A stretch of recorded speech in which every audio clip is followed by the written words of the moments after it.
오늘부터는 새로운 단원인 생식과 유전 단원을 들어가도록 하겠습니다.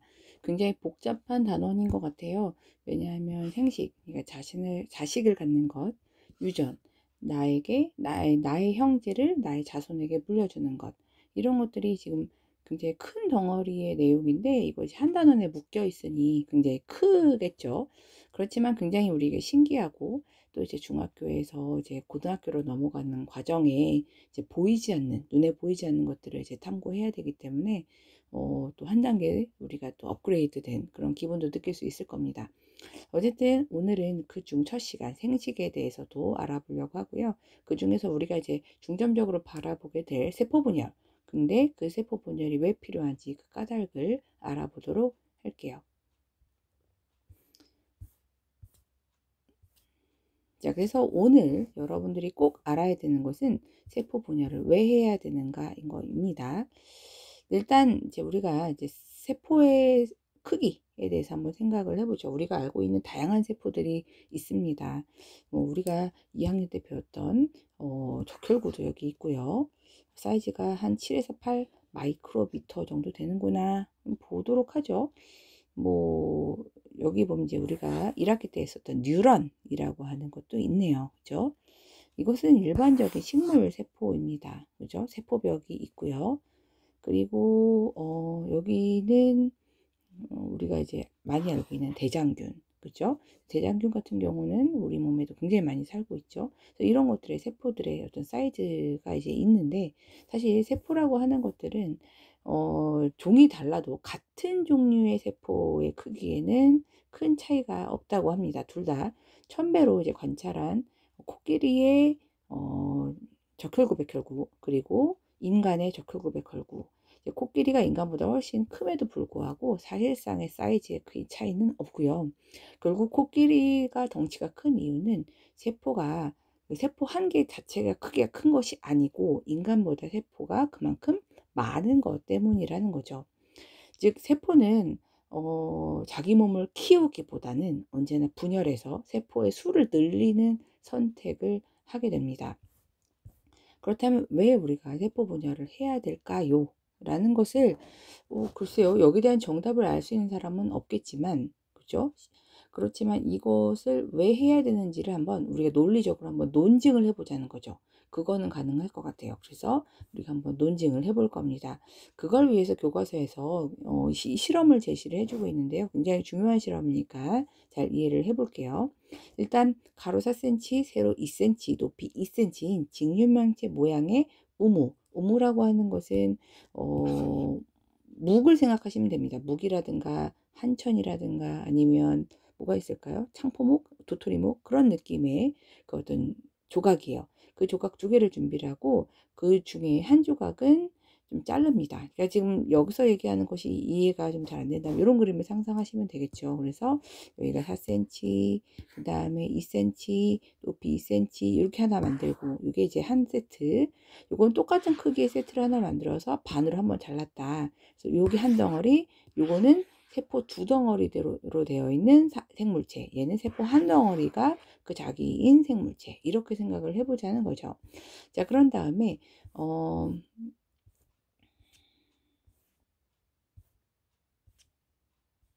식용색소 용액이 담긴 비커에 과정 1에 우무조각을 넣습니다. 이것은 뭘 의미할까요? 라고 했을 때 이 세포라고 하는 것은 어쨌든 살기 위해서 바깥으로부터 영양소를 흡수해야 되는 거죠. 그 영양소라고 한번 생각을 해보자는 거죠. 그리고 이걸 담근 다음에 10분 후에 우무조각을 모두 꺼내서 씻고 그 가운데 조각을 잘라서 단면을 관찰합니다. 자, 그랬을 때 어떻을까요? 여러분들이 이미 동영상에서 봤겠지만요. 큰 우무조각을 이제 잘랐을 때 단면적의 모습은 이렇게 생겼었고, 그렇죠? 그리고 색소가 이렇게 물든 모습이 이제 붉게 이렇게 보였습니다. 그렇죠? 그리고 이게 이제 끝인데요. 이제 만약에 이제 세포가 분열을 해서 2개의 덩어리로 되어 있는 것이다 라의 경우에는, 이거 이제 크기가 지금 약간 좀 달라 보이긴 하는데 같다고 좀 봐주세요. 그러면 이제 이것을 색소 안에 넣어서 이제 물든 범위가, 그죠? 일단은 자르지 않은 것과 일단 같은데 이렇게 잘랐기 때문에 여기도 이제 물들죠. 그래서 물든 면적이 얘보다는 아무래도 이 부분 때문에 훨씬 더 많다. 그죠? 그래서 그런 것들이 이제 보였다라는 것이죠. 그죠? 자, 그것은 뭘 의미를 할까요? 작은 우무조각이, 그러니까 세포 분열을 한 생물이 같은 조건에서 더 많은 영양소를 흡수하고 있다는 것입니다. 그죠? 자, 일단은 한번 간단하게 좀 비교를 해보죠. 큰 우무조각의 부피와 표면적을 작은 우무조각으로 잘라서 두 개로 만든 그것의 전체 부피, 표면적과 한번 비교를 해보자 이건데요. 일단 여러분들이 한번 써볼게요. 일단 표면적은 큰 족의 경우에는 요게 이제 전체적으로 4에 해당하고, 그게 여기는 2에 해당하죠. 이 4에 해당하는 거, 미안해요. 여기가 4고 여기가 2고, 그죠? 그리고 여기도 2예요. 그러니까 이제 면적으로 치면 여기가 4 곱하기 8이고, 여기는 이제 8에 해당하는 게 요면, 그 다음 뒤에 있는 거, 총 4개에다가, 그 다음에 여기는 얼마예요? 2 곱하기 4죠? 그래서 4 곱하기 2. 그래서 이것을 이제 더해주면, 얘가 32, 얘가 18이 4, 2, 8. 그래서 총 40 제곱센티미터입니다. 얘는요, 얘가 이제 2 곱하기 2쌀이니까 요 표면적이 4거든요. 이게 이제 정육면체니까 6개가 있을 거고, 그게 2개가 있을 거니까, 그렇게 생각하면 48, 요만큼이란 말이에요. 부피는 어떤가요? 부피는 2개가 같습니다. 부피는 가로 곱하기 세로 곱하기 높이, 그래서 4 곱하기 2 곱하기 2.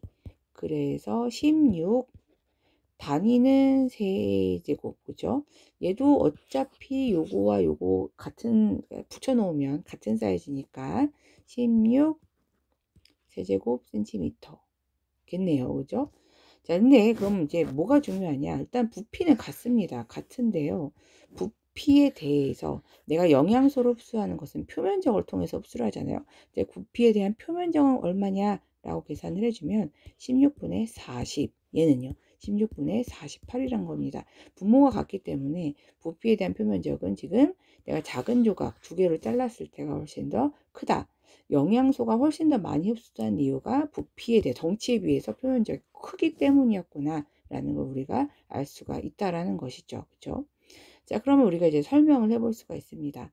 큰 우무조각과 작은 우무조각 2개가 식용색소에 물든 면적이 다른 까닭 왜 그런가요? 그죠? 2개로 다른 경우가 자르지 않은 경우보다 부피에 대한 표면적, 그러니까 부피분의 표면적이 커서, 그래서 더 많은 색소가 스며들었다라는 것을 볼 수가 있는 거죠.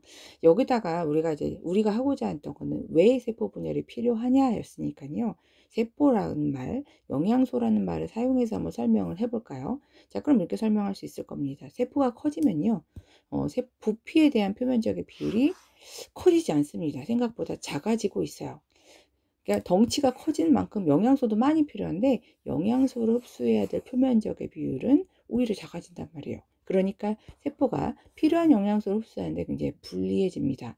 반대로 세포가 분열을 해서 작아지면 부피에 대해서 표면적 비율은 생각보다 커져서 세포가 필요한 영양소를 흡수하는데 유리하죠.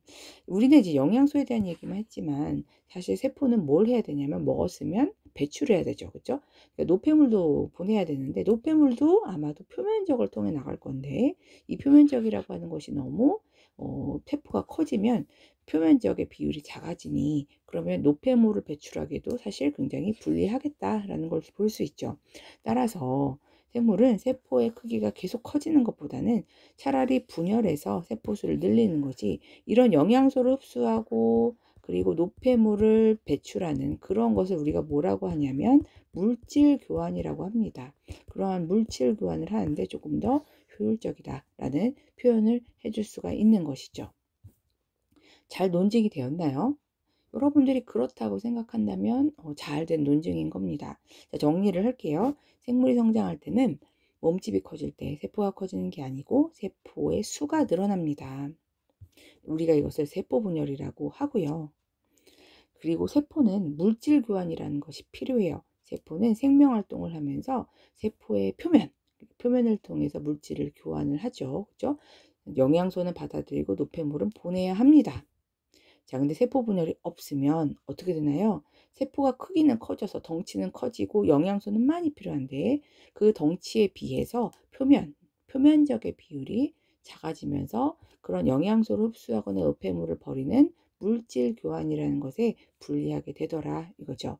그래서 세포의 부피에 대한 표면적의 비가 커야 물질 교환에 유리함을 볼 때 세포는 어느 정도 커지면 분열해야만 합니다.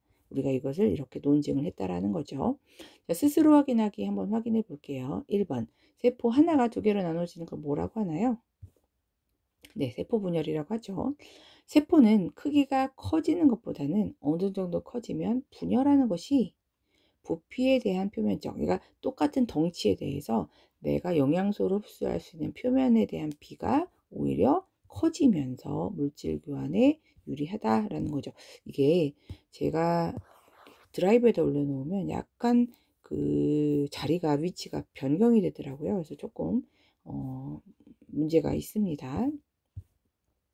한 편의 길이가 1cm, 2cm, 3cm 정육면체 모양의 세포가 있다. 자, 그럼 각각의 부피분의 표면적을 계산을 해봐라. 제가 그림을 잘 못 그렸는데 어쨌든 한번 대충 그려볼까요? 얘가 이제 1cm짜리 정육면체, 얘가 2cm짜리 정육면체, 얘가 3cm짜리 정육면체입니다. 자, 그러면 부피는 얼마냐? 그러면 얘는 1의 3승, 그러니까 1이죠. 얘는 2의 3승, 8이네요. 얘는 3의 3승, 3 곱하기 3 곱하기 3, 27입니다. 표면적은요. 얘가 이제 넓이가 1이죠. 그것이 6개가 있으니까 6. 그죠? 얘는요. 이게 면적이 4입니다. 그런데 그게 6개가 있으니까 24. 얘는요. 요 면적이 9입니다. 그것이 6개가 있으니까 6, 9, 54. 그죠? 그럼 부피분의 표면적은 얼마가 되나요? 얘는 6. 얘는 3. 얘는 2네요. 그러니까 이것의 비율은 부피의 표면적의 비율은 6대 3대 2. 점점 커질수록 덩치에 비해 표면적은 작아진다라는 의미가 됩니다. 자, 그래서 이것이 이제 우리가 세포 분열을 해야 되는 이유다라고 설명을 했다라는 것이죠. 그래서 요거는 여러분들이 꼭 좀 잘 정리를 해주셔야 합니다. 많은 논술이나 이런 부분에서 면접이나 이런 문항에서 사실은 굉장히 고전적인 주제이고요.